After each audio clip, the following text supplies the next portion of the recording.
Today I'm going to be comparing Hero Forge and Eldritch Foundry to find out which is the best service for you to design miniatures in 2026. With Hero Forge, you can order plastic miniatures direct from them for $19.99 and up, premium plastic miniatures made out of different materials for $29.99 and up, and then you can also get individual STL files of your miniatures for 3D printing for $7.99. Hero Forge has 3 subscription levels: Free, Pro, and Pro Plus digital download. The annual rate overall is your best bet with these subscriptions. The free tier gives you access to the full character and creature design tools. The Pro subscription includes everything in free, plus more advanced creative tools such as kit bashing and decal kit bashing. The Pro Plus digital download tier includes all the Pro features, and it adds digital content perks. So you get 5 digital credits per month that you can use on STL files or 3D digital minis. These credits roll over up to a cap, and Pro Plus subscribers also get monthly pre-made digital packs at no extra cost. We'll touch on that later. For this comparison, I'm going to be building a retro futuristic sheriff character. One thing that changed my view of Hero Forge is when I learned to use the true scale proportions. Since I have my minis printed at 1/35 scale or about 2 inches high, I haven't had any issues with the note that these proportions are quote-unquote unprintable, at least not from my printing service of choice. Hero Forge's variety of costume choices, and specifically the option to layer pieces, is a very strong advantage. Their pieces are more cartoony or exaggerated, but that does help to get across the overall vibe of your character, especially when you're dealing with something so small. Now we've got to talk about the feature that threw everyone into a kerfuffle this year: paid part packs. So Hero Forge basically released paid collections tied to a licensed brand. The packs charged you extra money to unlock specific parts. The issue was that many users, especially Pro subscribers, expected equal access to design tools. That didn't happen, and there was immediate backlash. So Hero Forge reversed course after all the negative community feedback. All Pro and Pro Plus subscribers now get access to those paid parts at no additional cost. Pro users who already purchased them are receiving refunds as account credit, and free users who bought the packs can just keep access to it. It's an unfortunate side note in an otherwise pretty beloved service and company.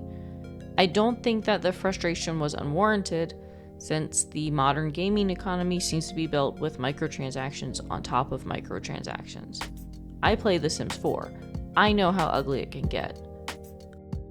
Unfortunately, from Hero Forge's side, there's really no great way for them to work around this problem. As they explained, large licensed brands require direct financial compensation. For now, this will be their pricing plan going forward.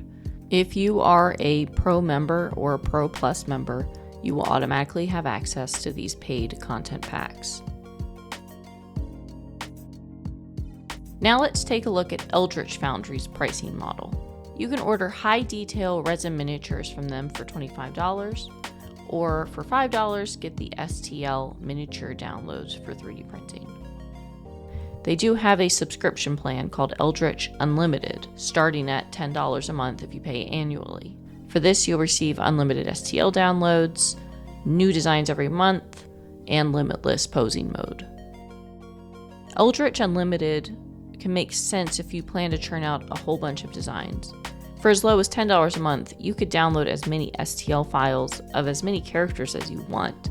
If you have your own resin printer, or you know someone who does, or even if you use a third-party printing service, this can be extremely cost-effective. You could hypothetically print an incredible amount of miniatures if you have the time and the supplies. The limitless mode is also helpful. It's not the same as kit bashing, but it does offer some more freedom as you design your character's poses. One thing I noticed more this time around is that Eldritch Foundry's item organization isn't as clean as Hero Forge. There's really no good way to sort and filter by genre or setting. I got used to being able to find the items I wanted quickly, but after not using Eldritch Foundry for a few months, it was harder to navigate.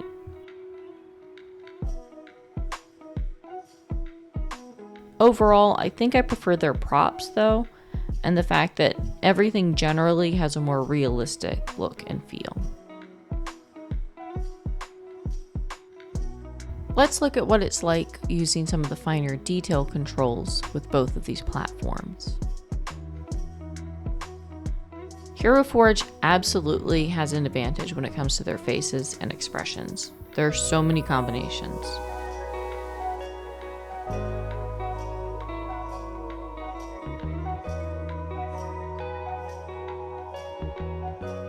I wanted to find a sheriff's badge for my character, but I didn't see anything that would work.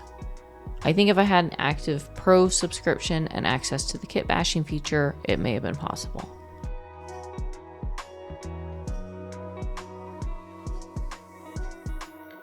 The clothing clipped through his cape a little bit, and there really wasn't a great way to fix it.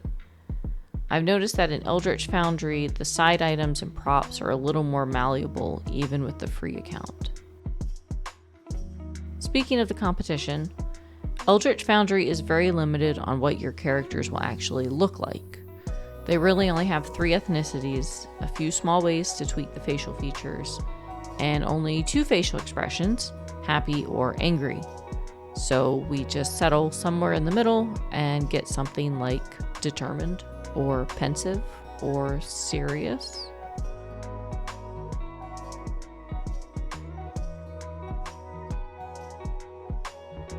Both platforms offer a color feature, which is great if you're getting a physical model printed by them or a digital only model to use with virtual tabletop games. Color can also help you to visualize how to paint your model if you're getting a plain gray 3D print to paint. Hero Forge offers pre-mixed color combinations, as well as add-on decals, patterns, and paint effects. You can also drop colors onto each item individually. Eldritch Foundry only offers the latter, which overall works well, but it has been a little bit glitchy in my experience. There's an option to paint color directly onto the model, but it's not very easy to use.